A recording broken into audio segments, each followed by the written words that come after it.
All right, lesson 2.2, characteristics of quadratic functions. We're going to change up the notation a little bit. We were working before in vertex form, and now we're going to be more in what is called standard form. So quadratics are expressions that can be written in this form: a times x squared plus b times x plus c. And then sometimes those will be y equals, or they might be set equal to 0. It's important to note that a cannot be 0. If I put an a value in for 0 there, I'm going to get a linear equation, and that's not what we're talking about.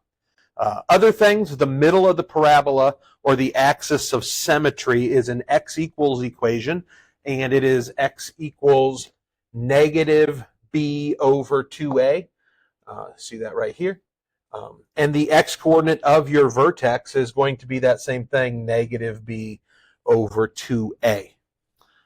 If a is positive, it opens upward, if b and has a minimum value, and if a is negative, the parabola opens downward and has a maximum value. So we're going to look at some examples of that. We're going to lean into our graphing calculators.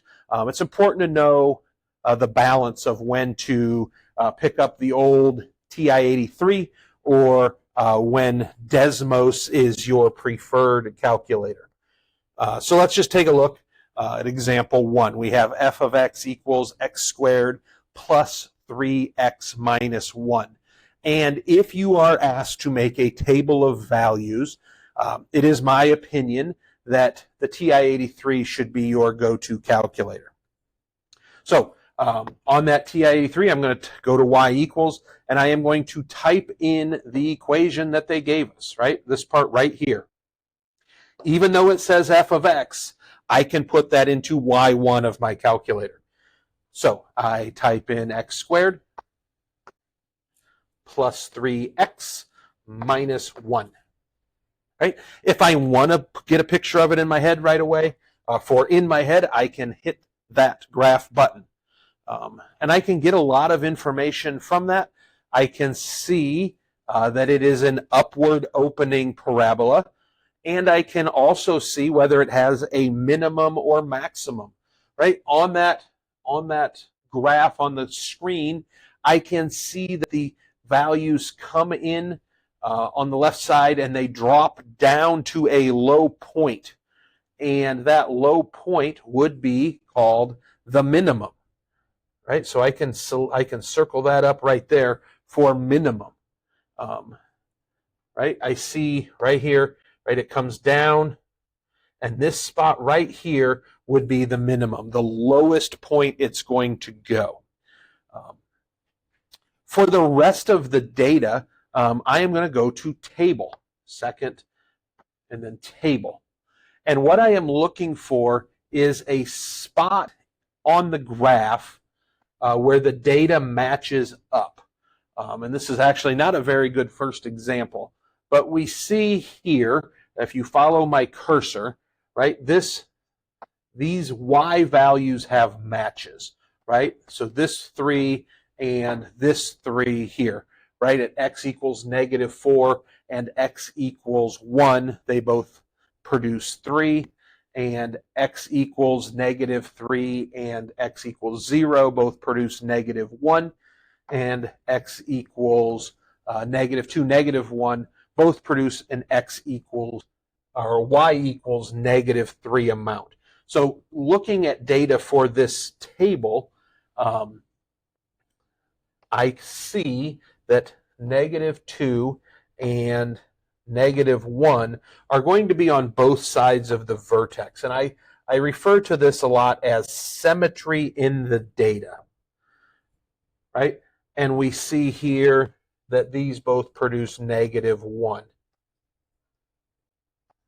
Right? So I'm just copying this data over. And when I say symmetry in the data, right, these have matches. Okay? And our vertex is always going to be right in the middle of that symmetry, right? So our vertex is actually going to be at negative 1.5, and then whatever that y value is that matches it. So I have a couple of options on how to get there. My y-intercept is always going to be wherever your x is 0, right? So your y-intercept is at 0, comma, -1. And I can get that data from my graph as well. And this may be one of those weird problems where you're actually going to need both of your calculators to be super successful. I don't like those kind of problems all that well, but that happens sometimes. Right? So my graph is going to come in like this, and my vertex, my center line of my graph is going to be right there between -1 and -2. I can go to my calculator and I can try to trace along that graph, but that doesn't always work very well. I can also go to my tools here, Second Calc, and it has a minimum tool, which is not very good. So I'm just going to go to value, and I'm going to see if that 1.5, -1.5, gives me my vertex there, right? So it's at -3.25. Again, this is a terrible first example. I can also use Desmos here. I can type this equation in, and it will be better at giving me the vertex. The problem is the table tool in Desmos to me is not super great. So I can type that y equals x squared plus 3x minus 1. Right? Desmos is nice in that it's clickable. So I can click right here and it tells me that that low point is at -1, comma, -3.25. It's less good at trying to find some of this other data. You can do it, right? But the table tool is not super great, right? So we can get some of the data that we need, right? There's that, right, this one right here that's on your screen. I could click that point on the y-axis to get that y-intercept. I can click those low points. I can click these zeros. That's for later, but just another tool to have in your toolbox there. So looking at example 2, this is not in standard form, but I can still just type this into either the y equals on my graphing calculator or into Desmos. Again, if you have to build a table of values, Desmos is not as good usually. It is one of its weaknesses, the table tool.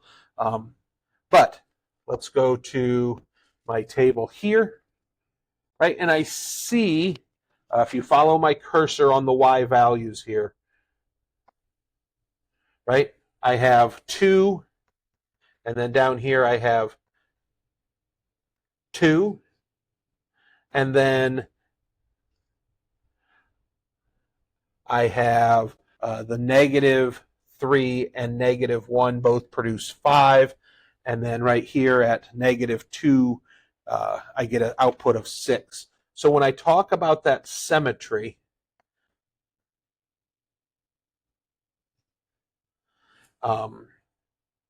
I see, if I copy it down, right here in the middle, I have -2, comma 6, where there is no match in that y column. And then -3 and -1 both produce 5. -4 and 0 both produce 2. Right? So symmetry in the data has a match, has a match. The vertex in the middle is not going to have that match. Right? So -2,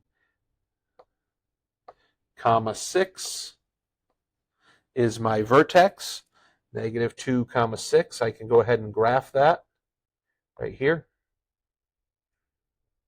And I can go ahead and start graphing some of these other points. -3 and 5. negative 1 and 5, and then negative 4 and 2, 0 and 2. Right, so I see my parabola taking shape. I have a y-intercept here at 0, 2. And this one has a maximum, right? If this is a roller coaster, right? Your car on your roller coaster goes up, up, up, up, up, up, up, up, up to the highest point at the vertex, right? The maximum height, and then it starts dropping back down. Okay, we see that same picture here. If I hit the graph button, we would see the same picture and be able to get some of the same data using Desmos as well. Just maybe not quite as easy as on the handheld. Looking at our last example then. We're not even being asked here to graph it. We're not being asked to tell anything about the vertex other than is that vertex a minimum value or a maximum value. So determine if the function has a maximum value or a minimum value. And we could use the equation itself to do that. We could use that negative b over 2a if we wanted to, right? A is out in front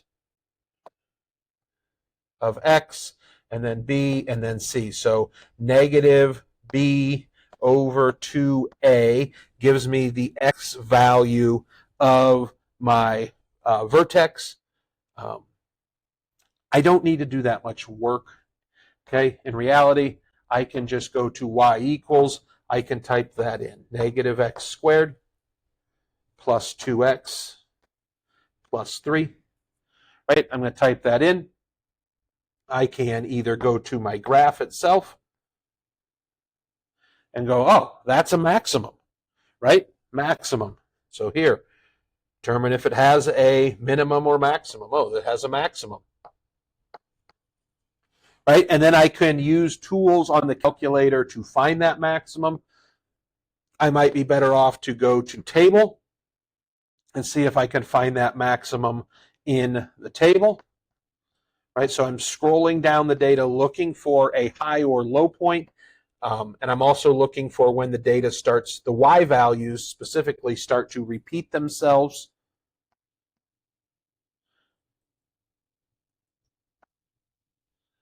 Right? And I see it right here. Right? I see that at 1, 4, I have one output in the y column of 4, and then on both sides of it, I have that 3 and 3, negative 5, negative 5. So that means that my vertex is at 1, 4. So it has a maximum value at x equals 1 and y equals 4. So that should get you ready to do your assignment for lesson 2.